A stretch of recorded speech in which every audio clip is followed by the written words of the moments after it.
অবস্থানের কথাটা বলছি যে সেখানে নারীর অংশগ্রহণটাও খুব বেশি জরুরি। কেন বলছি যে 2024-এর প্রেক্ষাপটের কথা আপনাদের সাথে আপনারা সবাই বলেছেন, যেটি একটি বাংলাদেশের বড় ধরনের পরিবর্তন এনেছে। সেই পরিবর্তনে জাহাঙ্গীরনগর বিশ্ববিদ্যালয়ের একটা বড় ধরনের ভূমিকা ছিল একদম সেই আন্দোলনের শুরু থেকে, এবং সেখানে সমান তালে শিক্ষার্থীরা, নারী শিক্ষার্থীরাও কিন্তু অংশগ্রহণ করেছিল।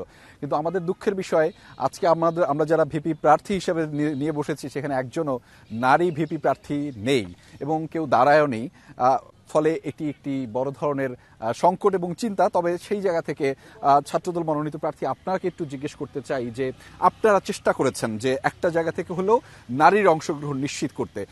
আমার আপনার কাছে আমার প্রশ্ন হচ্ছে দুইটা। একটা হচ্ছে যে এই যে সংকটের কথা আমি আপনাকে বললাম, সেটি আসলে শঙ্কা আপনার মনে জাগায় কিনা, এবং সেখান থেকে আপনারা যেটি চেষ্টা করেছেন যে কিছুটা হলেও নারী প্রতিনিধিত্ব রাখা, সেটি আসলে কি মনে করে রেখেছেন? না, আপনি দেখতে পারবেন বা আমরা দেখি যে জাহাঙ্গীরনগর বিশ্ববিদ্যালয়ে আমরা 50% আমাদের বোন, আমরা নারী শিক্ষার্থী। সেই ক্ষেত্রে যদি আমরা ভোটের হিসাবও করি যে আমাদের 50% ভোট মেয়েদের বা আমাদের নারী শিক্ষার্থীদের, যদি ভোট বা 50% নারী শিক্ষার্থী এটাকে উপেক্ষা করেও রাখি, তাহলে আমরা বলবো যে নারীদের অধিকার রক্ষার জন্য নারীদেরকে সামনে আসতে হবে, সামনে এগিয়ে আসতে হবে। এবং এই ব্যাপারটা নারীদের অধিকার রক্ষার জন্য এবং নারীরা যাতে আমাদের 24-এ যেরকম করে নেতৃত্ব দিয়েছেন এবং সামনেও তাদের ভিতরে নেতৃত্বের গুণাবলী প্রকাশিত হয় এবং নেতৃত্ব দিতে পারে, যার জন্য আমরা একটা ইনক্লুসিভ প্যানেল ঘোষণা করেছি, যেখানে জিএস হিসেবে আমাদের একজন বোনকে রাখা হয়েছে বা একজন নারী প্রতিনিধিকে রাখা হয়েছে। এছাড়াও অন্য আমাদের প্যানেলে অন্যান্য চিত্রটা দেখে আপনার শঙ্কা জাগছে না যে বোনেরা আমাদের সাথে সমান তালে লড়েছেন, তাদেরকে আমরা পাশে পাচ্ছি না এই মুহূর্তে? এটা একটা সংখ্যার কারণ আছেই যে আমাদের যখন আন্দোলনে প্রতিটা হল থেকে আমাদের ছেলে মেয়ে উভয়ই রাস্তায় নেমে এসেছে, সেই 24 পরবর্তী সময়ে আমরা আমাদের বোনদেরকে পাচ্ছি না। এবং এইটা আরও একটা সংখ্যার জায়গা। আমরা দেখি যে হলগুলোতে জাকসু নির্বাচনে যে প্যানেল হবে সেক্ষেত্রে শিক্ষার্থীরা বা নারী শিক্ষার্থীরা অংশগ্রহণ খুবই কম, যে তারা যে ন্যূনতম 12-15টা পোস্ট আছে, এই পোস্টে মনোনয়ন উঠাবে অথবা সেই মনোনয়ন ফর্মে প্রতিদ্বন্দ্বিতা করবে। কিন্তু দেখা গেছে কি যে অনেক হলে যে কয়জন শিক্ষার্থী মনোনয়ন ফর্ম উঠাইছে তারা বিনা প্রতিদ্বন্দ্বিতায় জিতে গিয়েছেন বা ওখানে বলবো যে তারা প্রতিনিধি হিসেবে নির্বাচিত হয়ে গেছে ভোটের আগে।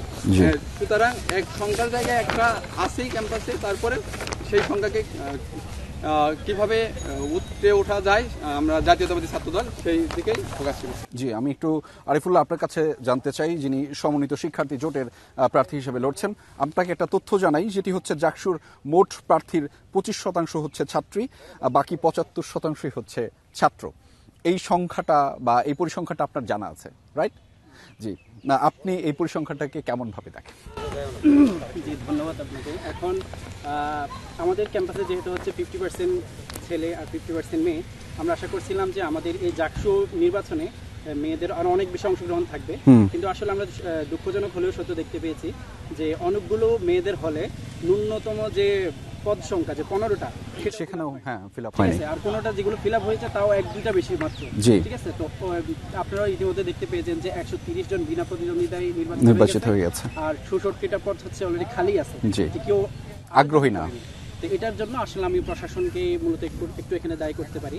কারণ হচ্ছে দেখেন, তারা যদি কেউ নির্বাচনে আসতে চায় বা সামনে উঠে আসতে চায়, তারা আসলে বিভিন্ন ধরনের হ্যারাসমেন্টের শিকার হচ্ছে। আরিফুল্লাহ, আমি আপনাকে আরেকটা তথ্য সংযুক্ত করতে চাই। শিক্ষার্থীরা যারা অসাধারণ শিক্ষার্থী, তারা আসলে বলেছেন যে সাইবার বুলিং এর মতো ঘটনা নারীদেরকে আসলে খুব বেশি ভয়ে ভাবাচ্ছে, এবং একই সাথে ট্যাগিং এর যে সমস্ত রাজনীতি আমাদের দেশে চলমান, সেটিও আসলে তাদেরকে ভাবাচ্ছে।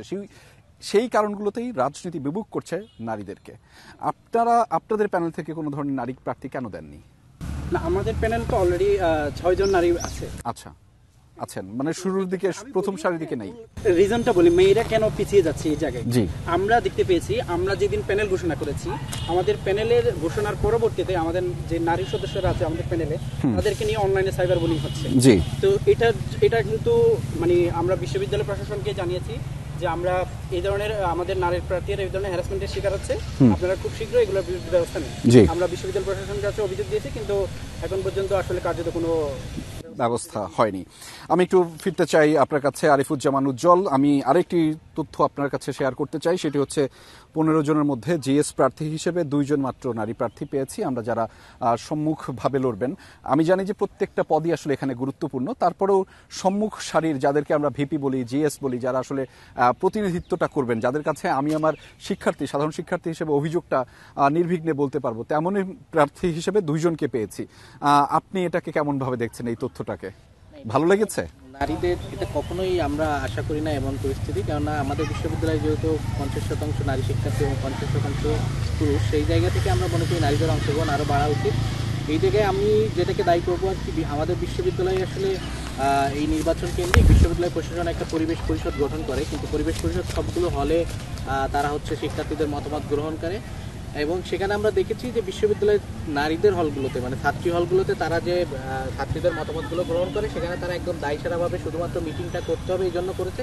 নারীদেরকে উৎসাহ দিয়ে নিয়ে আসা নির্বাচনে কিংবা তাদের উৎসাহিত করার ব্যাপারে কোনো ধরনের পদক্ষেপ নেওয়া হয় না। এর বাইরে যদি দেখি, আমরা অনলাইন অফলাইন দুই মাধ্যমেই নারীদের হেনস্থা দেখতেছি। 5 আগস্ট পরবর্তী সময়ে আমাদের বিশ্ববিদ্যালয়ে অফলাইনে আমরা দেখি নাই, কিন্তু অনলাইনে সাইবার বুলিং এবং বিভিন্ন ট্যাগিং এর মাধ্যমে আমরা নারীদের আপনারা উৎসাহিত করেছেন কোন নারীকে? সেই জায়গা থেকে নারীরা নিরুৎসাহিত হয়েছে। আমরা আমাদের প্যানেলে, আমরা শিক্ষার্থী ঐক্যফোরাম আমাদের প্যানেলে নারীদের অংশগ্রহণ বাড়ানোর চেষ্টা করেছি। বিশ্ববিদ্যালয় প্রশাসন নারীদের জন্য 6টি সংরক্ষিত পদ রেখেছে। আমরা সেই 6টি পদের বাইরেও বিভিন্ন সম্পাদকীয় পদ, যেখানে নারী পুরুষ উভয়ই প্রতিদ্বন্দ্বিতা করবে, সেই পদগুলোতে আমরা নারী শিক্ষার্থীদের অংশগ্রহণ নিশ্চিত করেছি। আমরাই একমাত্র প্যানেল নারীদের সর্বোচ্চ এখন পর্যন্ত অংশগ্রহণ নিশ্চিত করেছি আমাদের। বাহ, একটু হলেও ইতিবাচক একটা তথ্য আপনার কাছ থেকে পেলাম। ধন্যবাদ আরিফুজ্জামান উজ্জ্বল।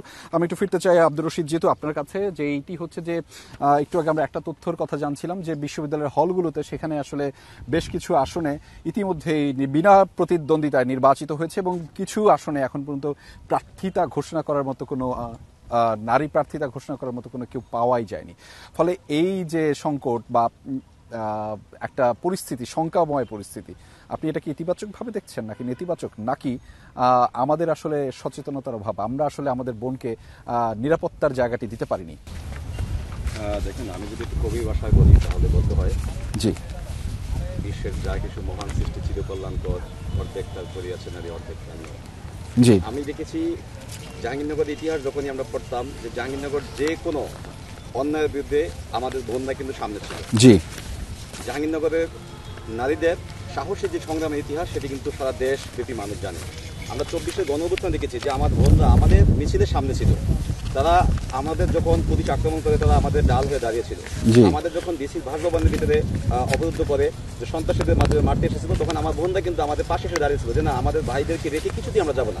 কিন্তু আমরা দেখেছি যে 24 পরবর্তী সময়ে, যেখানে 24-এর গণঅভ্যুত্থানে যে আমাদের বোনদের এত বড় একটা অংশগ্রহণ ছিল, কিন্তু 24 পরবর্তী এসে রাজনীতি থেকে অনেকটাই বিমুখ হয়ে গেছেন।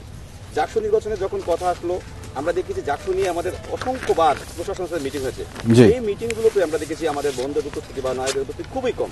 যেটি আমাদের জন্য খুবই একটি আমি বলবো একটা সংখ্যা। এই 5ই আগস্ট পরবর্তী সময়ে আমরা যখন চেয়েছিলাম যে জাহাঙ্গীরনগরকে নতুনভাবে বিনির্মাণ করবো, কিন্তু জাহাঙ্গীরনগরের যে 50% আমাদের নারী শিক্ষার্থী, তাদের অংশগ্রহণ নিশ্চিত করা ব্যতীত আমি কিন্তু জাহাঙ্গীরনগরকে নতুনভাবে বিনির্মাণ করতে পারবো না। তো আমরা চাচ্ছি যে জাহাঙ্গীরনগরের নারীদেরকে যে একদম একপাশে রেখে, যে আমরা কিন্তু জাহাঙ্গীরনগর যেমন চাচ্ছি সেটি আনা কি সম্ভব নয়। হলগুলোতে, হল সংসদে আমরা দেখেছি যে নারীদের অংশগ্রহণ নাই বললেই চলে। সেখানে অনেকগুলো হলে দেখা যায় যেই নমিনেশন পেপার তুলে সে অটো সিলেক্টেড হয়ে গেছে।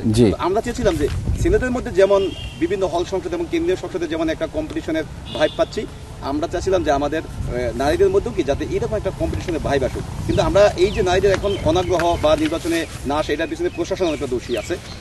কেননা প্রশাসন জাকসু কি, জাকসু কেন দরকার এবং এত বছর জাকসু কেন বন্ধ ছিল, যে আমাদের বন্ধুদের মধ্যে সেই বিষয়টা কিন্তু তারা সঠিকভাবে ফুটিয়ে তুলতে পারেনি।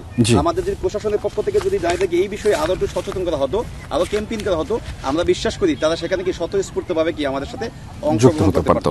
আমরা চাই, এছাড়া পাশাপাশি অনেকগুলো দেখা যায় বিভিন্ন গোষ্ঠী যে নারীদেরকে অফলাইন এবং অনলাইনে যে হেনস্থা করেছে এবং তারা সাইবার বুলিং করেছে, তারা বিভিন্ন ফেক পেজ এবং ফেক আইডি থেকে তাদেরকে পলিটিক্সে যে অনুৎসাহিত করেছে। তো এই বিষয়গুলোকে আমি বলবো নারীরা একটু শঙ্কা করছে। তো আমরা জাহাঙ্গীরনগর বিশ্ববিদ্যালয় বাংলাদেশের একমাত্র বিশ্ববিদ্যালয় যেখানে নারীদের জন্য শতভাগ নিরাপদ ক্যাম্পাস। তো আমরা চাই নারীরা আমাদের সাথে সমান তালে এগিয়ে আসার জন্য, তারাও কি যে এগিয়ে আসুক। জি, এগিয়ে আসুক। এবং আমরা একটা তথ্য আপনার কাছে শেয়ার করতে চাই যে মাহফুজুল ইসলাম মেঘ, যেটি হচ্ছে যে 11,919 জন, প্রায় 12,000 ভোটার রয়েছে এবং সেখানে নারীদের উপস্থিতিও প্রায় অনেকটা বেশি, কিন্তু প্রার্থী হিসেবে আমরা কাউকে খুঁজে পাইনি। আমি একটা তথ্য আরো একবার বলতে চাই যে 33 বছরের ধরে যেই জাকসু একদম অচল অবস্থায় রয়েছে, সেই অচল অবস্থার পেছনে এখন যারা শিক্ষকতা করছেন তারাও হয়তো শিক্ষার্থী ছিলেন, তারাও হয়তো দেখতে পাননি। ফলে এই যে বিশাল ধরনের একটা গ্যাপ রয়ে গেছে, এটাই কি আসলে নারীদেরকে নিরুৎসাহিত করার একটি বড় ক্ষেত্র, যে তারা প্রার্থিতা ঘোষণা না করার? আচ্ছা, প্রথমে আমি আসলে শুরু করতে চাই। আপনার যে মূল কোশ্চেনটা ছিল যে নারী কেন নেই, আমি আসলে এটার সাথে একটু দ্বিমত পোষণ করি। আচ্ছা, হচ্ছে এই স্টেরিওটাইপিং থেকে বেরোতে চাচ্ছি আসলে। যখন আমি একজন নারীকে নারী হিসেবে দেখবো, তখন যে তার মানুষ সত্তাটা, সেটাকে আমি ডিমিন করছি। আচ্ছা, আসলে প্রার্থী কে কেমন সেটা দেখা উচিত। আচ্ছা, এমনও হতে পারে যদি এরকম হতো যে একজন নারী ক্যান বি বিকাম এ মিসজিনিস্ট, সে নারীর বিপক্ষে কাজ করতে পারে। এটা হয় অনেক সময়, এরকম হতেই পারে। তো নারী হলেই যে নারী অধিকারটা নিশ্চিত হবে সেরকম কোনো গ্যারান্টি কিন্তু কেউ দিতে পারে না। এবং এখন তারপরে কোশ্চেন চলে আসে, তাহলে নারীদের এই অবস্থা কেন, প্রার্থী বা জায়গাতে এত কম কেন? এখানে যদি আমি একটু ইভালুয়েট করতে চাই, কারণগুলো খুঁজতে, আসলে রাজনৈতিক যে জায়গাটা আমরা তৈরি করতে পেরেছি এতদিনে, সেখানে আসলে নারীর পদচারণা আমরা কতটুকু নিশ্চিত করতে পেরেছি। আমরা যেতগুলো প্রতিষ্ঠিত রাজনৈতিক প্ল্যাটফর্ম দেখতে পাই, সেখানে কজন আসলে নারী উঠে আসে। দেখা যায় একটা ছেলে রাজনীতি করে যে অবস্থায় যেতে পারে, নারীর পক্ষে সেই অবস্থায় যাওয়া সম্ভব হয় না। তো নারী এখন জাকসু তো একদিন আপনি সব চেঞ্জ করে দিতে পারবেন না।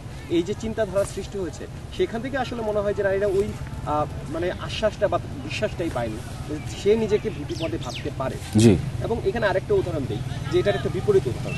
জাহাঙ্গীরনগরকে বলা হচ্ছে সংস্কৃতির রাজধানী। সাংস্কৃতিক অঙ্গনে যেয়ে দেখেন, এই মুহূর্তে জাহাঙ্গীরনগর বিশ্ববিদ্যালয়ে যতগুলো সাংস্কৃতিক সংগঠন রয়েছে, বেশিরভাগ সংগঠনের নেতৃত্বে রয়েছে নারী। মূল কারণটা কি? নারীদেরকে ওই জায়গাটা দেয়া হয়েছে, তার যে অধিকার, সেখানে সে সেই অধিকারটি পেয়েছে এবং তার প্রতিভা বিকশিত করার জন্য সে সুযোগ পেয়েছে।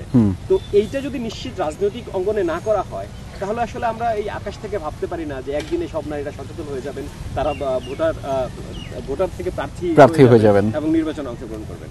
এই সাথে সাইবার বুলিং আছে, সাইবার বুলিং ছেলেদেরকেও ফেস করতে হয়। আমি বলবো যে হচ্ছে দিন শেষে আসলে মানুষ কে কেমন, সে যদি দায়িত্ব পায়, সে আসলে নারী অধিকার বা পুরুষ অধিকার সমানভাবে প্রতিষ্ঠা করতে পারবে কিনা সেটা দেখা উচিত। এবং সেরকম মানুষ গেলেই আসলে আমরা যে এই যে চেক এন্ড ব্যালেন্সের একটা কথা বলি সমাজে নারী এবং পুরুষে, সেটা আসলে নিশ্চিত করা সম্ভব। অমর্ত্য রায়, আপনার কাছে থেকে জানতে চাই একই প্রশ্ন, নাই কেন নাই? এই যে নাই কেন আসলে নাই? এখানে বিষয়টা হচ্ছে যে নাই সেটা খুব স্বাভাবিক, না থাকাটা স্বাভাবিক। এই জায়গা থেকেই মানে আমরা নারীদের জন্য নিরাপদ স্পেস বাংলাদেশে কোথাও ঠিকঠাক নাই। প্রথমত আগে অফলাইনে ছিল না, এখন আমরা দেখি অনলাইনে আসলে সেই সেফটির জায়গাটা নাই, অনলাইন জায়গাটা নেই। যখন আমি দেখি যে আমাদের মধ্যেই জাহাঙ্গীরনগরের কোনো নারী সংগঠন সেই কোনো একটা কিছু পোস্ট করছে, তার পুরনো ছবি এনে সেটাকে নিয়ে বুলি করা, ফ্লাশিং এর পর্যায়ে নিয়ে যাওয়া, তখন আসলে অন্যান্য নারীদের মধ্যে যে আতঙ্ক তৈরি হয়, সেই আতঙ্কের জায়গা থেকে আসলে নারীদের এই প্রার্থী হওয়া এবং এই প্রার্থী হতে গেলেই যে ক্যারেক্টার অ্যাসাসিনেট হবে কিংবা তাকে ছোট করা হবে, তাকে নানাভাবে অপদস্থ করা হবে, সেই যে ভয়, সেই ভয়ে যতদিন আমরা কাটাইতে না পারবো, যতদিন আমরা এই কিছু হইলেই কেউ জিন্স পরলেই কেউ টপস পরলেই শাহবাগী, সেই যে ট্যাগিং, এই ট্যাগিং এ যতদিন আমরা এক্সিস্ট করবো, ততদিন আসলে আমরা নারীদের জন্য যে স্পেস, সেই স্পেস আমরা আসলে ক্রিয়েট করতে পারবো না।